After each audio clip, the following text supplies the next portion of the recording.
Today is Thursday, November 7. To be exact, time check is 7:10 in the morning. At yun, good morning muna Canada and good evening Philippines. So ready na tayong pumasok sa trabaho ngayon. Inaantay-antay ko lang si Mrs. Matapos kasi na-drop off ko siya. At yun nga, sa napapansin nyo sa background natin mga guys, medyo madilim pa. Ito yung mga panahon na uuwi kami sa hapon galing sa trabaho na madilim at aalis naman sa umaga na medyo ganito, madilim pa. At yun nga mga guys, naisip ko lang, magsi 6 months na tayo dun sa company natin. At dahil wala tayong may content ngayon, bakit hindi ko gawin na a day in a life na lang sa bago nating opisina. So ayun mga guys, tara samahan nyo ako. At total maluwag na may schedule ko ngayon, medyo advance ako. Ang ginagawa ko ngayon na project for next week na. So may time tayong mag video ng konti sa loob ng office. Kaya yun, tara mga guys, andito na si Mrs. Samahan nyo akong pumasok o samahan nyo kami pumasok ngayon sa aming trabaho. So ayun nga, kakadrop lang natin kay Mrs. At ito, on the way na tayo sa ating office. So magmula dito sa area nila, dito sa workplace ni Mrs. ay parang 10 minutes, 15 minutes na yung maximum na yung 15 minutes kapag hindi traffic. So yun nga, kalbo na yung mga puno. Tapos na talaga yung fall. Papasok na kami na, actually autumn kami ngayon, papasok na kami ng winter. By December yan, officially start na ng winter. So ito yung way ko araw-araw. At medyo convenient siya sa akin, unlike nung nandun tayo sa dating company, sa last company na pinanggalingan natin. Wala namang regrets, kaya lang syempre yung travel time, travel distance mas okay dito. Sa mga taga Calgary nga dyan, kung alam nyo yung Okotoks, alam nyo naman siguro kung ano yung distansya nun mula dito sa Calgary. Siguro nasa 40 kilometers yun one way. Almost kung ida-drive mo yun, mga almost kulang 40 minutes. Depende pa yun sa, syempre hindi ka naman pwede magmabilis, may mga speed limit kami na sinusunod dito. So normal lang na takbo yung 40 minutes. Mararating yung opisina namin sa Okotoks dati. So yun, ganda ng langit, mamula-mula kapag ka summer.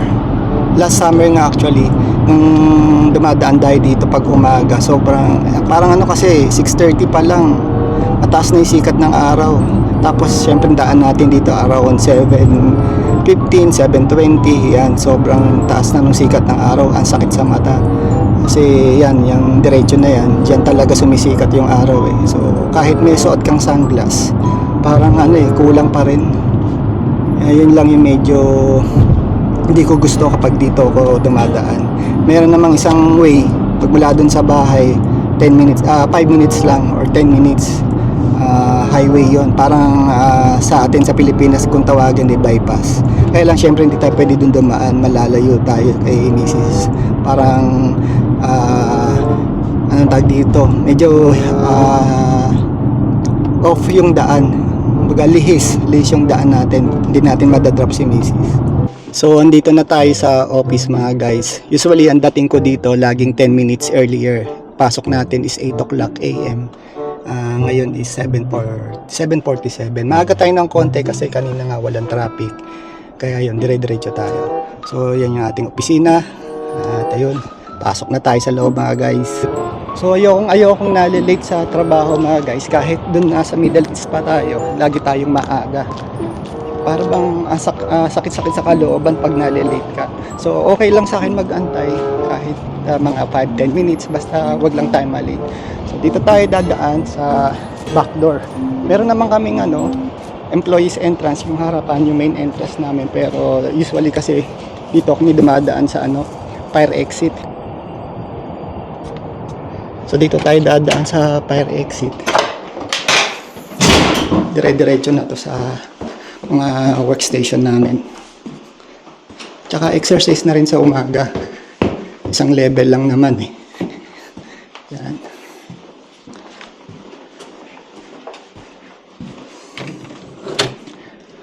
So yan yung ating mga working station. So wala pa yung iba.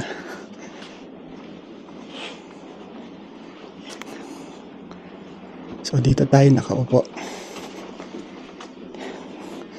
Pangalan natin, Choriel Ramos.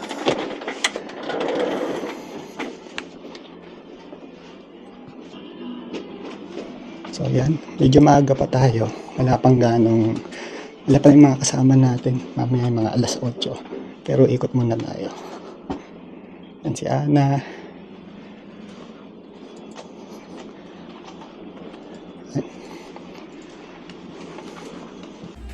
Look at these bro shoes. Jason Tatum. For sure, Jordan. I got them all somewhere. They're Jordan. It's very nice, man. Yeah, man. How much did you score? 170. Oh, yeah. 170. Really? Part ng umaga natin dito sa opisina is magtitimpla muna ako ng kape para mamaya hindi na ako tatayo. Dire-diretso na yung trabaho natin. Yung kape namin dito medyo sosyal. Yan, McDonald's, McCafe. Yan, marami kaming bala o marami kaming stock. Pili na lang tayo. Yan. Tapos yun, laging 12 ounce kasi yung sukat nito is 12 ounce. Tapos may nakita tayong Tim Hortons na donuts. May nagpa Tim Hortons siguro dito ngayon. Kuha lang tayo ng tissue.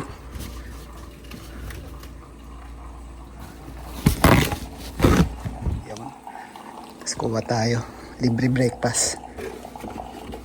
Ito na lang yung natitira. Puro chocolate. Kuha tayo ng isa. Sakto to, kapartner sa kape. Hindi naman everyday may nagpapatim or nagpapatinis. Baka meron lang may masaya ngayong araw na to. Kaya nagpa-donut. So ganyan lang. Bubrod lang natin siya. Then balik na tayo sa workstation natin. So pagdating natin dito sa opisina, pag-upo ko dito sa desk ko, una kong ang tinitignan is yung schedule muna namin for today.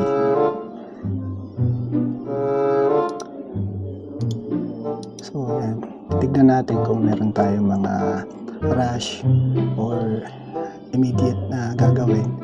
Gaya nga ng banggit ko kanina, medyo advance ako. Yung ginagawa ko ngayon is for next week na. So itong mga ready na to is may mga waiting for information. So inaantay pa natin yung response, kaya naka-ready. Actually overdue na siya. Kaya nang wala pa yung mga information na kailangan natin, kaya hindi ko pa magalaw. So yan yung unang ginagawa ko. Then yung mga open ko na yung mga program na kailangan natin sa pagdi-design. Yan. So habang naglo-loading siya, open ko na rin yung email. So andito siya sa kabilang monitor, kaya di pansinin. Check tayo ng email. Basa tayo para maging updated tayo sa mga announcement or may nag-reply din sa mga email natin waiting for information. So after ko ma-check yan, ayun,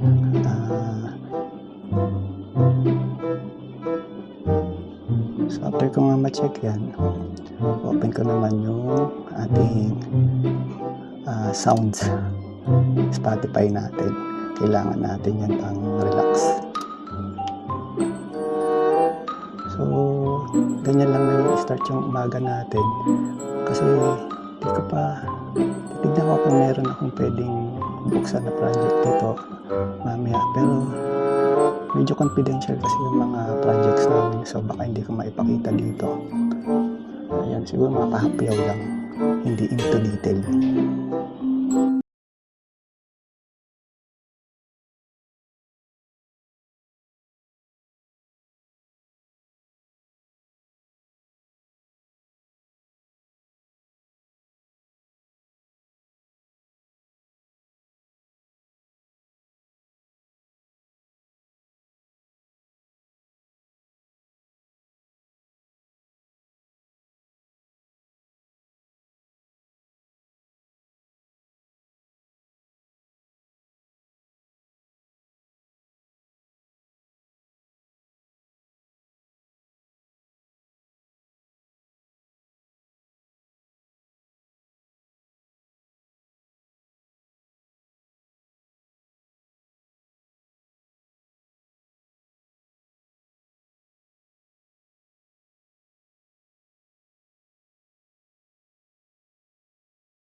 So 12:10 na, lunch break na natin. At yun, parang coffee break. At ang baon nga lang natin ngayon is sandwich lang, tapos kape. Yan, sa loob ng isang araw dito sa opisina, 3 beses ako magkape. Tapos kung minsan wala talaga tayong baon, meron kami dito mga stock. Yung sa mga cupboards na yan, meron mga pagkain dyan. So ayun nga, maraming pagkain na stock dito. Noodles, chips, may mga canned goods. Tapos dito naman sa rep, yan, may mga gatas, may tinapay din. So yun, pangalawang kape na natin ngayong maghapon. Tapos mamaya bago umuwi sa pangkape. Alam niyo naman, coffee's life tayo dito. Especially sa trabaho namin. Minsan kasi nakaka-bored, nakaka-antok. Lalo pag wala kang kausap, nakita nyo naman yung cubicle namin. Halos yung taas ko, hindi mo makita yung katrabaho mo. So, pag walang kausap, nakaka-antok talaga. Kape lang yung karamay natin. So, yun yung katrabaho ko. Lunch na, nakain na rin siya. Lunch break. So, andito tayo sa table natin, sa workplace natin. Dito tayo kakain ng lunch. Usually dito lang ako kumakain ng lunch, especially kapag maraming ginagawa. Tapos, yun nga, yung lunch natin for today is ito, nilagang itlog, tapos sandwich, tsaka yan na, yung kape. So, meron kaming 30 minutes break every day. Pero, pwede, parang yun kung gusto mong umuwi ng maaga at marami kang tinatapos, pwedeng huwag mong gamitin. Magtrabaho dire-diretso habang kumakain, or pwede naman kapag talagang maluwag, gaya ngayon, medyo maluwag tayo, gamitin natin yung 30 minutes. Pahinga, kain, ayun, tapos balik ulit sa trabaho. Nangangalahating araw na tayo, mga 4 hours na lang, 4 and a half, kasi 4:30 labas namin, uwian na. So, ganito lang kabilis lumipas yung maghapon dito sa opisina. Especially kapag ngayon maraming ginagawa. Hindi mo mamamalayan yung oras, uwian mo na pala. So, yun. Kain muna tayo ng lunch at trabaho ulit. So, ayan yung info natin. Yan yung real name natin. Tapos yung position, design technician. So, habang naka-lunch break tayo, magkwentuhan muna tayo. So ano nga ba yung trabaho namin bilang isang design technician? Medyo kakaiba or medyo iba kami kumpara dun sa mga draftsman or design technologies. Kami dito sa company namin, sa home builder, dito sa Techwood, ang main duty namin, responsibility namin dito as a design technician is kami nagdi-design ng structure ng isang bahay. Kagaya ng nasa likod ko. So, magmula sa floor system, wall, hanggang roof. So, medyo sensitive yung position namin o yung trabaho namin kasi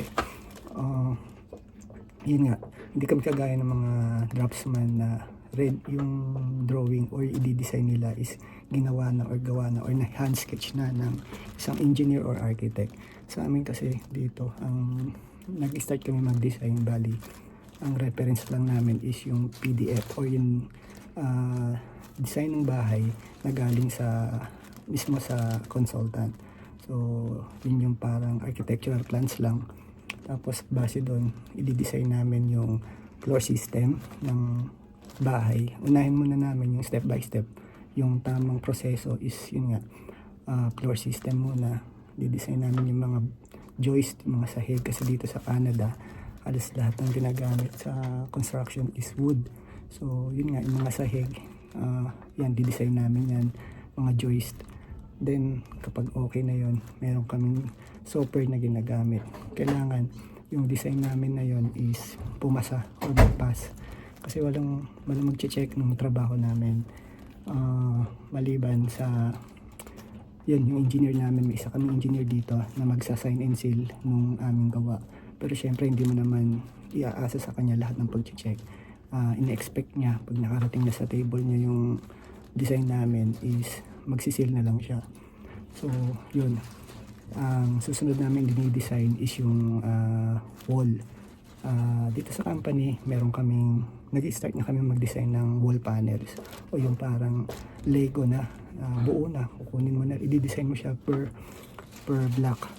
Isang sukat na yon. Tapos yung machine namin dito sa baba, yung magbubuo. Then, medyo madali yon kumpara sa floor kasi puro vertical lang naman yung ano nun design ng sa dingding o ng wall. Then after nun, yung isa sa pinakamahirap para sa akin i-design is yung roof or yung trusses. Kasi may mga project kami na especially mga customized home, yun medyo mahirap yung design ng roof nila. Merong sobrang taas, merong sobrang tarik ng pitch ng roof. Basta medyo technical siya. Pero sa akin, pinakamahirap yung trusses. Kasi handle lahat ng loads Dito sa Canada, may mga importante yung mga kinukonsider namin, yung mga wind load, snow load yan. Special kapag winter, pag yung bubong kasi yung sumasalo, yung bigat ng mga snow. So, sa design namin, medyo yun ako nahihirapan, yung pag-calculate ng load. Buti na lang, kahit paano, may background tayo sa engineering math nung college. At least kahit paano sariwa pa rin sa isip natin. So yun nga, medyo mahirap yung position ng pagiging design technologist or design technician dito kumpara sa draftsman. Balikan ko lang yung explanation ko kanina.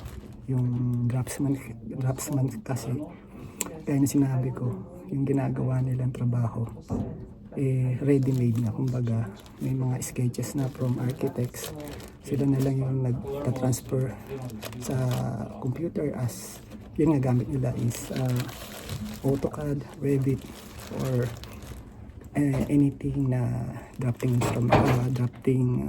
software. Whereas dito sa amin sa company, meron kaming special software na ginagamit sa pagdi-design at yun nga yung MyTech.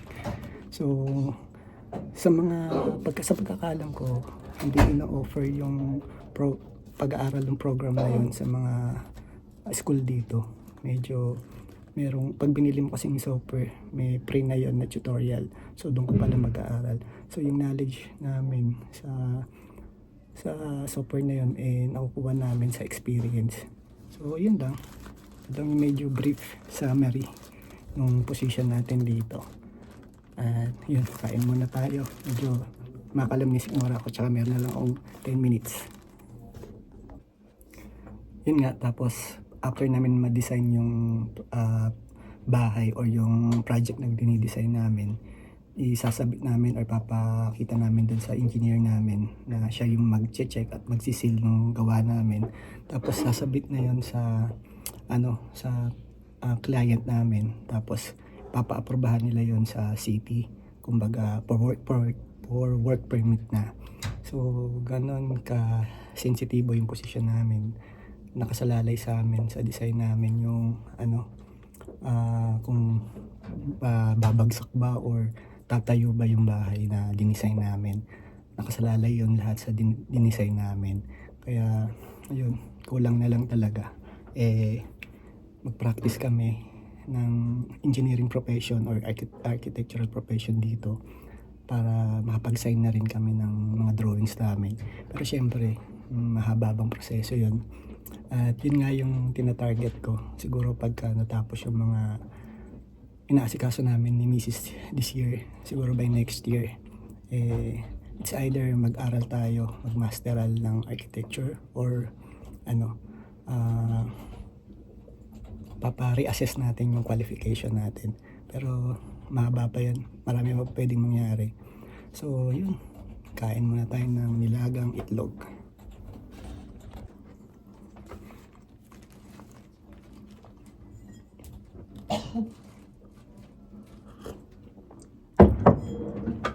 Magkano yung sahod ng isang design technician?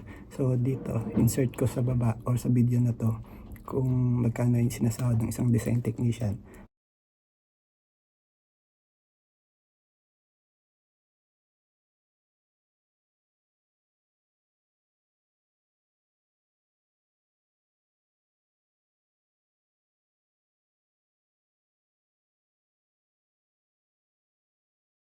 pero hindi naman ganun kalakihan or iba-iba rin kasi dito sa Alberta mababa yung tax namin, di ba? Tsaka isa lang yung tax namin, whereas sa ibang province iba yung minimum salary nila, iba rin yung minimum dito, so it depends. Dito sa amin sa Alberta malaki na yon, kung yung makikita nyo sahod dito malaki na yon, depende kasi yon sa experience.